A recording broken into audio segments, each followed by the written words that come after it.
Hey guys, Killstreak here. Today I'm going to be talking about Operation Emberise. You know that new thing that's coming out, Operation Emberise, and I have some high expectations of this. All right.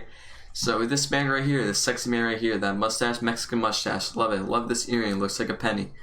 This little fucking rope. Oh, see, we got new operators. All of these bug faces.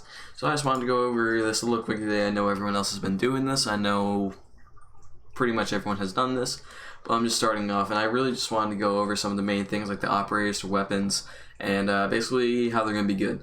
So starting off with Amaru, I don't know how you say it. She's got a gyro hook. You got your nice little video right here. Not going to watch it. Already watched it. You want to see it? I'll leave a link down to that video in the description. No, I'm not, but I might. So starting off, GAA1, this is also one of the guns that IQ has. Now this is a good gun. I personally don't use it myself. I don't like it. I use her other weapons. And she also has Supernova, which I don't even get why they really gave her that. It's a pretty crappy shotgun, but then again, she is useful for breaking hatches and going up. And a Claymore and Stun Grenade is also the other two gadgets that she's going to be using. Personally, I think I'd be going for Stun Grenades with a secondary of the ITA 125.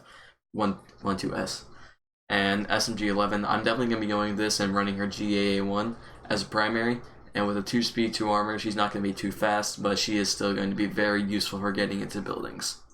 Alright guys, moving on down to Goyo. So he is going to be the defender, and what he has here is a Vector 45 ACP and his sniper, shotgun, sorry. Stupid me.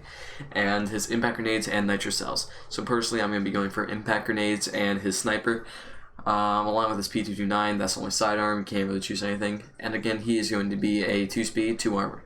So the reason I'm going to be using this is because, well, it's a very good long range weapon. He can be holding from sight, and with the new rework of Kernel, it's going to be very nice because you can spawn peek possibly with him. I don't really know how the map's really working. I watched the live event, but I'm definitely liking the rework that they were doing, and personally the Vector is something I'm not really going to be using unless I'm on a smaller map like Hereford Base, for example.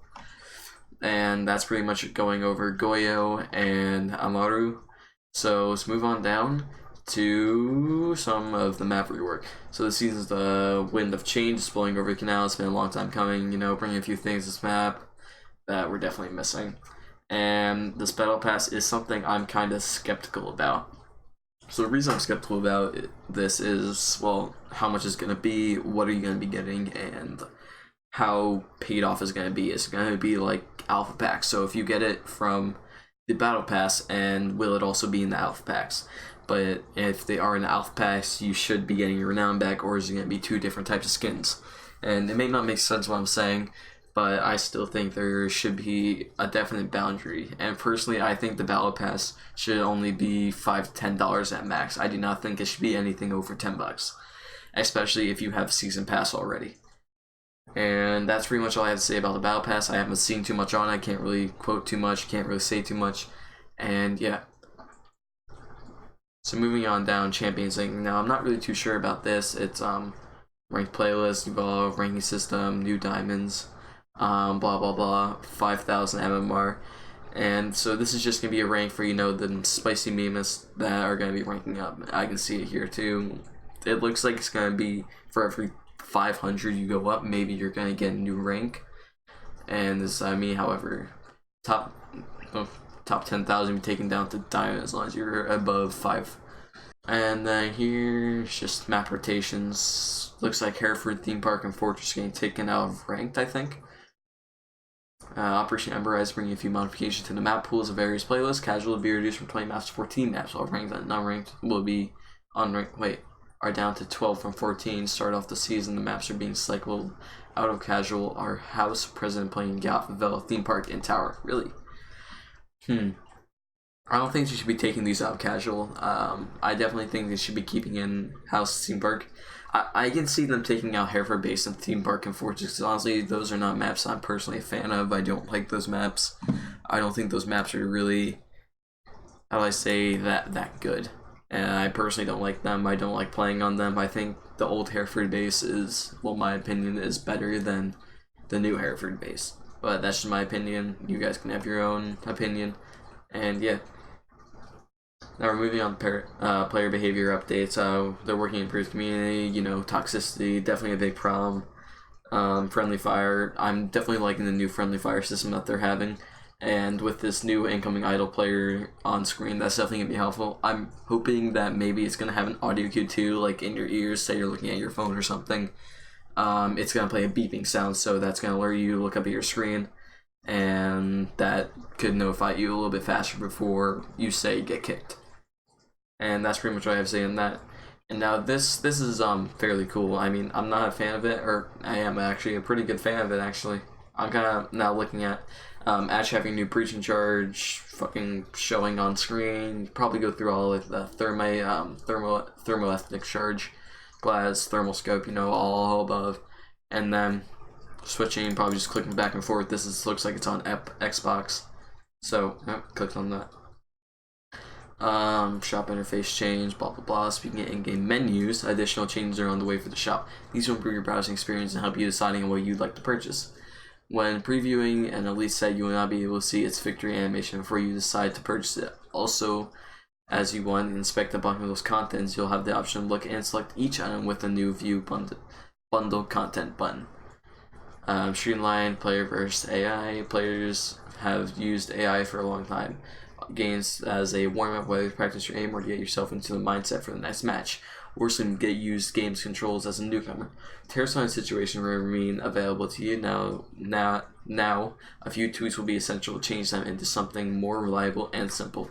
In order to make Terra's Hunt more representative for a multiplayer game, things will be removed. Bombers will no longer appear in both nitro cells, and barbed wire will no longer reveal entities and rooms, though you can still be found scattered throughout the map. On the other hand, situations have been recorded from the easiest to hardest, and their progression will no longer be locked, so you can play and complete them in anywhere you want.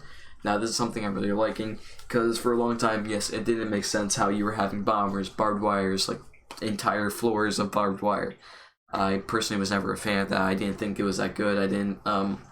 I always felt as they should have a way for you to take those out, change difficulty of some of the bots, say, alright, sorry about that little cut there. Might cut out for some reason. But as I was saying, wherever I was, I'm really a fan of this. I'm liking this because I felt for a while that you should have definitely been able to change the way how you want it to function. You should definitely be able to change the way that AIs interact between you. Whether you want some hard bots, medium bots, or hard bots, or even maybe have a mix in between. So it's kind of a variation like casual, because in casual you're having newer people, you're having some medium ranked people, and then sometimes you're going against freaking platinums, maybe even a diamond, which I don't know why they're playing casual. But at least they're going to be able to take advantage of some of the new systems coming into play. But yeah, I'm definitely liking the way that they're doing this now. I definitely think this is a step in the right direction, and that they're doing very well. This is just a new mirror set, sexy, JK, and yeah, just basic stuff, nothing too kind of. These skins right here, they're not my favorite. I'm liking the gold skin. I'm probably not gonna get this one. I don't really like that much, but this one doesn't look too bad. Although it doesn't really fit in with the R6 theme, I guess, especially because there's no new map. Kind of. I was thinking there was going to be a new map just because of the way that in some of the artistry, I'll put that up on screen now for you guys to look at, but some of the new artistry that they kind of had showing the new operators, kind of put them in like a jungle, kind of looked like the Amazon, some temples. I was thinking we were going to get like a outdoor temple map almost. I thought that was going to be really cool, but sadly they didn't put that in. Alright. So yeah, just some basic stuff. With a new season, the new operators, older operators are gonna go down in prices. That's just some basic stuff. That's what happens every season that I usually can see from. Maverick and Clash prices will reduce down 20,000 from 25,000, what I believe they are now. For me, I have season pass, so these are all gonna be 18,500, which doesn't cost that much. Operator balancing, so these are just going to be some new things. Operators restore wood and beams more reliably, and that is a problem in games. I don't know too much about that because I personally don't have too many problems with it, but sometimes I do. I don't say it doesn't happen, but I know definitely a lot of people are having problems with this type of stuff. They're going to destroy a wall, they shoot everything out except for the beams in the middle. I definitely think shotguns should also be able to destroy metal beams, because I know in some walls on some maps there are walls that have the metal beams in between them that you can only destroy with explosive. And yeah, now that does make sense to me, but I still feel like a shotgun should be able to shoot that out. If you hit it, say, 2 or 3 times in the same spot, it should be able to break an area away that is walkthroughable. And yeah, that's pretty much all I'm seeing here. This main stuff, some stuff on Fuse, Cade, Warden. Yeah. So let's move on down to some tweaks, player comfort, game health. Deployable shield in V2, we'll be releasing new deployable shield and test servers, and I have seen this. It's a new shield that's getting deployed down. It has little slits in it with little glass covers. I believe that they are bulletproof. I haven't tested this, of course. I've only been test server about 2 or 3 times looking at this. But from what I've seen, it's a new shield that they put in probably actually a month ago for testing. But the only problems that I've seen with it were that when you were in the middle putting it down, you were invincible for a few seconds. So this could be a problem in case they haven't patched it yet. I personally haven't checked, but if I am wrong, well, you guys can tell me. Player comfort, Capitile, asphyxiation bolts, asphyxiating bolts, no more conjunction with updated propagation and visual effects systems. Capitile has been replaced with asphyxiating bolts with his fire bolts. Okay. We will be employing a new limit to the MMR gap in between party members. You can no longer have a gap more than 1,000. Okay, so that's just ELO. Just you can no longer have like someone that's in, say, copper and someone that's in silver is what I'm assuming. Players above diamond, platinum, players below can group with players in 2200. And now the vault distance has been reduced from 2.5 meters to 2 meters, which I don't really understand. I feel like they should have kept it at 2.5. I thought that was fine. It didn't feel like anything was really getting I didn't feel any big problems with that. Now these are just some other bugs. I'll pause here for a second. You guys can pause the video if you want to read these. I'm not going to go over this because I've already read most of it, and I think it's most things that a lot of people have gone over. C4 is not damaged if on an indestructible floor and it's not attached to the ground, blah blah blah, stuff like that. Yeah, so that's just all about it. These are just some more things. Let's hold it here for a second if you guys want to look at it real quick. And then go on down. Ta-da. Come on down again. Blah blah blah. Main things. This just main bugs, main stuff like that. And yeah.